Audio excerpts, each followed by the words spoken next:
വീണ്ടും വാർത്തയിലേക്ക്. ഇനി യൂറോപ്പ് റൗണ്ടപ്പ്.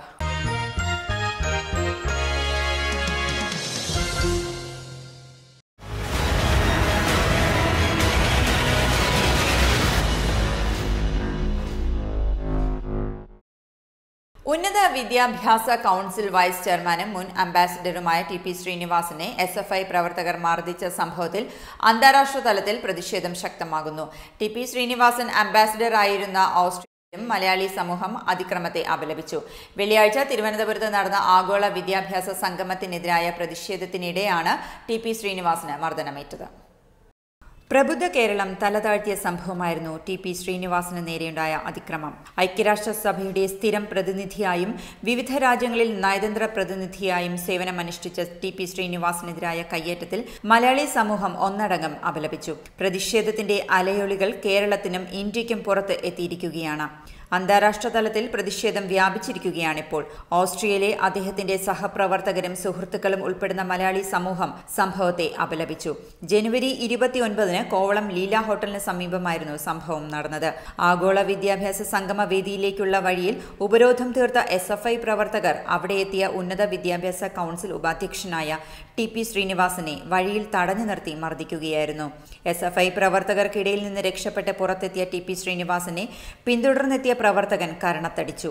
അടിയേറ്റ് നിലത്ത് വീണ അദ്ദേഹത്തെ ആശുപത്രിയിലേക്ക് മാറ്റുകയായിരുന്നു.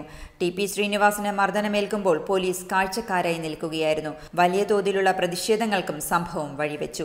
കയ്യേറ്റം വിവാദമായതോടെ സുരക്ഷയൊരുക്കുന്നതിൽ വീഴ്ച വരുത്തിയ പോലീസുകാർക്കെതിരെ സർക്കാർ നടപടി സ്വീകരിച്ചു. മാത്രമല്ല, ടി പി ശ്രീനിവാസനെ കയ്യേറ്റം ചെയ്ത SFI ജില്ലാ ജോയിന്റ് സെക്രട്ടറിയെ അറസ്റ്റ് ചെയ്യുകയും ചെയ്തു. Global desk ANN. രാജ്യാന്തര തലത്തിൽ പ്രതിഷേധം ഉയർന്ന സാഹചര്യത്തിൽ സംഭവത്തിൽ പ്രതികരിക്കാൻ ഉന്നത വിദ്യാഭ്യാസ കൗൺസിൽ വൈസ് ചെയർമാനും മുൻ അംബാസിഡറുമായ ടി പി ശ്രീനിവാസൻ തന്നെ നമ്മോടൊപ്പം ചേരുന്നു.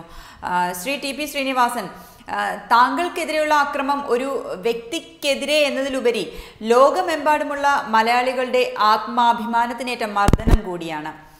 താങ്കൾ നടപ്പിലാക്കാൻ ഉദ്ദേശിക്കുന്ന വിദ്യാഭ്യാസ പരിഷ്കരണ നയങ്ങൾ മാത്രമാണോ താങ്കൾക്കെതിരെയുള്ള അക്രമങ്ങൾക്ക് കാരണമായത്? അതെ, ഞാനൊന്നും ചെയ്യാതിരുന്നെങ്കിൽ ഒരു ആക്രമണമൊന്നും ഉണ്ടാവില്ലായിരുന്നല്ലോ.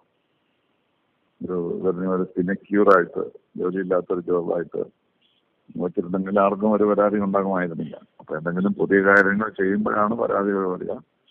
അപ്പൊ അത് നമ്മളത് ഉദ്ദേശം മനസ്സിലാക്കാതെ പ്രവർത്തിക്കുക, അങ്ങനെ അതാണ് ഒരു ശത്രുതാ മനോഭാവത്തോട് കാണാൻ തുടങ്ങുക എന്നൊക്കെ വരുന്ന സാധാരണയാണ്.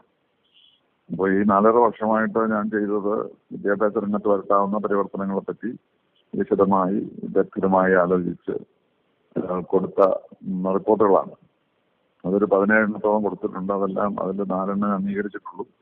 എല്ലാം അംഗീകരിക്കുകയാണെങ്കിൽ യഥാർത്ഥത്തിൽ കേരളത്തിലെ കോളേജ് വിദ്യാഭ്യാസത്തിന്റെ വലിയ മാറ്റങ്ങളുണ്ടാകും. പക്ഷെ ആ മാറ്റങ്ങളൊന്നും ആരും ആഗ്രഹിക്കുന്നില്ല. കാരണം ഒരു തരത്തിൽ നിന്നും മറ്റു തരത്തിലുള്ള സ്ഥാപിത താല്പര്യങ്ങളെ ബാധിക്കുന്ന തരത്തിലായിരിക്കും ഇത് വരിക. കൂടുതൽ പഠിപ്പിക്കേണ്ടി വരും, കൂടുതൽ ശ്രദ്ധ കൊടുക്കേണ്ടി വരും, കുട്ടികൾക്ക് കൂടുതൽ പഠിക്കേണ്ടി വരും, അധ്യാപകർക്ക് കൂടുതൽ പഠിപ്പിക്കേണ്ടി വരും. അങ്ങനെയുള്ള പ്രശ്നങ്ങളുടെ അതിനകത്ത് കമ്പ്യൂട്ടർ പഠിക്കണം, കമ്പ്യൂട്ടർ എങ്ങനെ ഉപയോഗിക്കണം, മറ്റുള്ളവരായിട്ട് എങ്ങനെ പെരുമാറണം, ഇതൊക്കെയാണ് പ്രധാനമായിട്ട് നമ്മളിപ്പോൾ പഠിപ്പിക്കാത്ത കാര്യങ്ങൾ. അപ്പോൾ അത് മാനേജ്മെന്റിന് അസൗകര്യം ഉണ്ടാകുന്നു, ഗവൺമെന്റിന് അസൗകര്യം ഉണ്ടാകുന്നു, കുട്ടികൾക്ക് അസൗകര്യം, അധ്യാപകർക്ക് അസൗകര്യം, അങ്ങനെ ഓരോ പ്രശ്നങ്ങളാണ്. അതുകൊണ്ടാണ് ഈ 17 റിപ്പോർട്ടുകളിൽ 4 മാത്രം അംഗീകരിക്കപ്പെട്ടിരിക്കുന്നത്. മറ്റുള്ളതും വരും എന്ന് ഞാൻ പ്രതീക്ഷിക്കുകയാണ്. ഒരു മൈൻഡ് സെറ്റ് മാറണം, ആവശ്യത്തിന് പണവും വേണം. Mind set and money are very important. അപ്പോൾ അത് വരാത്തത് കൊണ്ട് അത് നടക്കാത്തത് കൊണ്ടാണ് നമ്മുടെ വിദ്യാഭ്യാസ രംഗം മെച്ചപ്പെടാത്തത്. പിന്നെ ഇന്റർനാഷണലൈസേഷന്റെ കാര്യം പറഞ്ഞാൽ ഞങ്ങൾ ഈ കോൺഫറൻസിൽ ഉദ്ദേശിച്ചിരുന്നത് ഇപ്പോൾ ഉള്ള നിയമങ്ങൾക്കുള്ളിൽ നിന്നുകൊണ്ട് എങ്ങനെ അന്താരാഷ്ട്രവൽക്കരണം സാധിക്കാം എന്നുള്ളതാണ്. അപ്പോൾ അത് സാധിക്കാനുള്ള സാധാരണ മാർഗങ്ങളുണ്ട്. ആ മാർഗങ്ങളെ അവലംബിച്ചാൽ നമുക്ക് യാതൊരു നഷ്ടവുമില്ലാതെ, ഒരു കച്ചവടവും ഇല്ലാതെ കാര്യങ്ങൾ നടത്താവുന്നതേ ഉള്ളൂ. അപ്പോൾ അതെങ്ങനെ നടത്തണം എന്നാലോചിക്കാനാണ് ഈ മീറ്റിംഗ് വിളിച്ചു കൂട്ടിയത്. അല്ലാതെ നയം മാറ്റാനോ വിദേശ ശക്തികളെ ഇവിടെ കൊണ്ടുവരാനോ ഒന്നുമല്ല. ശ്രീ ടി പി ശ്രീനിവാസൻ, ആശയത്തെ അക്രമം കൊണ്ട് നേരിടുന്ന രാഷ്ട്രീയ പാർട്ടികളുടെ ഇത്തരം രീതി ഇനിയെങ്കിലും അവസാനിപ്പിക്കേണ്ടതല്ലേ?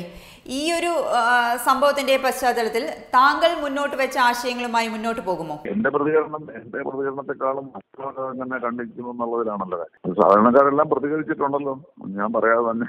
അപ്പൊ മറ്റുള്ളവര് ഏകദേശം ഏകകണ്ഠേന തന്നെ പാർട്ടികളുമായിട്ട് ബന്ധമുള്ളവരല്ലാത്തൊരു ഉദ്ദേശിച്ചാൽ ഏകകണ്ഠമായിട്ട് തന്നെ ഇതിനെ അപലപിക്കുകയും തെറ്റായിപ്പോയി എന്ന് പറയുന്നുണ്ട്. അപ്പൊ എന്നെ സംബന്ധിച്ചിടത്തോളം എന്റെ കൺസിഡറേഷൻ എനിക്ക് ഇഞ്ചുറി ഉണ്ടായിക്കൂടാ എന്നുള്ളത് മാത്രമേ ഉണ്ടായിരുന്നുള്ളൂ. അപ്പം എനിക്കൊരു മുറിവൊന്നും ഉണ്ടായില്ല എന്നുള്ള ആ സമാധാനത്തിനും സന്തോഷത്തിലുമാണ് ഞാൻ ഇരിക്കുന്നത്. ബാക്കി കാര്യങ്ങൾ മുറപോലെ നടക്കട്ടെ. ഗവൺമെന്റ് ഉണ്ട്, പോലീസുണ്ട്, എല്ലാവരും ഉണ്ട്. അപ്പോൾ അവർ നല്ലതാണ് നടത്തട്ടെ. ഞാൻ എൻ്റെ ഈ ചർച്ചകൾ തുടരും. എനിക്കിനി ഏപ്രിൽ വരെ ഉള്ളൂ ഈ സ്ഥാനം. അപ്പോൾ അതുവരെ സ്ഥാനത്തിരുന്നു കൊണ്ടും അത് കഴിഞ്ഞ് സ്ഥാനത്ത് നിന്ന് മാറിക്കഴിഞ്ഞിട്ടും വിദ്യാർത്ഥി രംഗത്ത് എന്തൊക്കെ പരിഷ്കാരം നടത്താൻ കഴിയും എന്ന് ഞാൻ ശ്രമിച്ചുകൊണ്ടേയിരിക്കും. അത് മറ്റുള്ളവർ എങ്ങനെ കാണുന്നു എന്നുള്ളത് പ്രധാനമാണ്. പക്ഷെ അതേസമയം കേരളത്തിന് എന്താണ് ഗുണം എന്നുള്ള തരത്തിലായിരിക്കും ഞാൻ മുന്നോട്ട് പോകുന്നത്. ഏറെ ആദരണീയനായ ടി പി ശ്രീനിവാസൻ ആക്രമിക്കപ്പെട്ടത് അപലപനീയവും രാജ്യാന്തര തലത്തിൽ തന്നെ ഇന്ത്യക്ക് നാണക്കേടുണ്ടാക്കുന്നതുമാണെന്ന് ഓസ്ട്രിയയിലെ മലയാളി കൂട്ടായ്മകൾ. ഐക്യരാഷ്ട്രസഭയിൽ ടി പി ശ്രീനിവാസനോടൊപ്പം പ്രവർത്തിച്ച സഹപ്രവർത്തകരും സുഹൃത്തുക്കളും അടക്കമുള്ളവർ കടുത്ത പ്രതിഷേധവുമായാണ് രംഗത്തെത്തിയിരിക്കുന്നത്. അവരുടെ പ്രതികരണങ്ങളിലേക്ക്.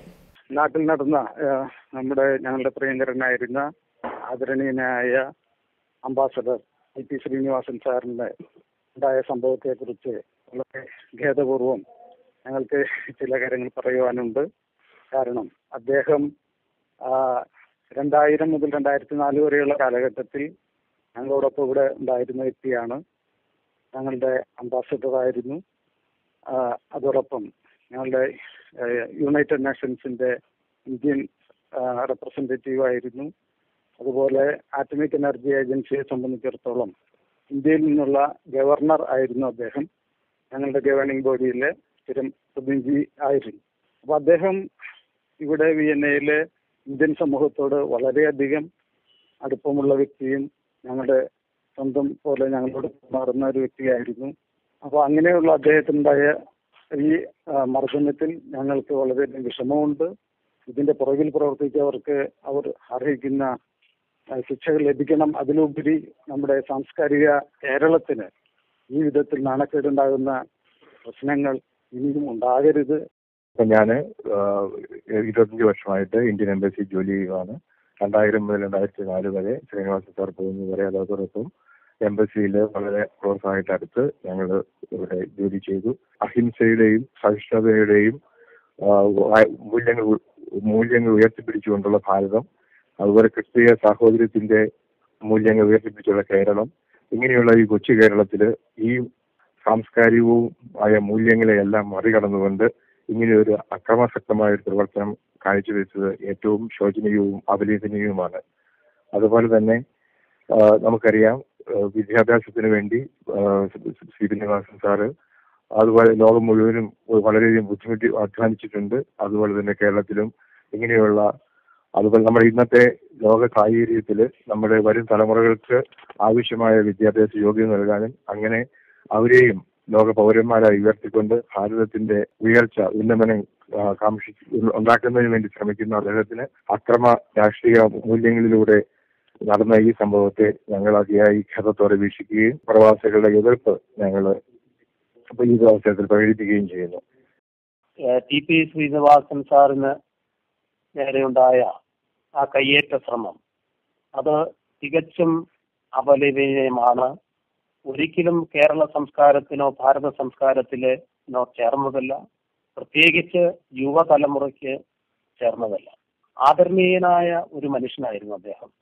ഇവിടെ ഉണ്ടായിരുന്ന സമയത്ത് ഞങ്ങൾക്ക് വളരെ ഇടപഴകി അദ്ദേഹവുമായിട്ട് ഇടപഴകി അതിനുള്ള അവസരങ്ങൾ പലതും ഉണ്ടായിട്ടുണ്ട്.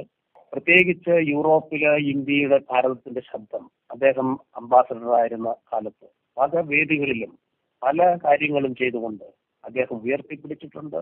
അങ്ങനെ വാസ്തവത്തിൽ ഇന്ത്യയുടെ ഭാരതത്തിന്റെ ഒരു മുഖം ശ്രീ ടി പി ശ്രീനിവാസനിലൂടെ ഇവിടുത്തെ അന്താരാഷ്ട്ര ഓർഗനൈസേഷനുകളിൽ, പ്രത്യേകിച്ച് UN പോലെയുള്ള ഓർഗനൈസേഷനുകളിൽ മിക്കവാറും പല പല സംവാദങ്ങളും സെമിനാറുകളും അതുപോലെ തന്നെ ചർച്ചകളും ഒക്കെ ഉണ്ടാകുമ്പോൾ പലപ്പോഴും ശ്രീനിവാസന്റെ ആ പ്രസംഗങ്ങളും അദ്ദേഹത്തിന്റെ ആ നയതന്ത്ര ആ ചാരുതയും എല്ലാം തന്നെ ഇന്ത്യക്ക്, ഭാരതത്തിന് അഭിമാനമായിരുന്നു.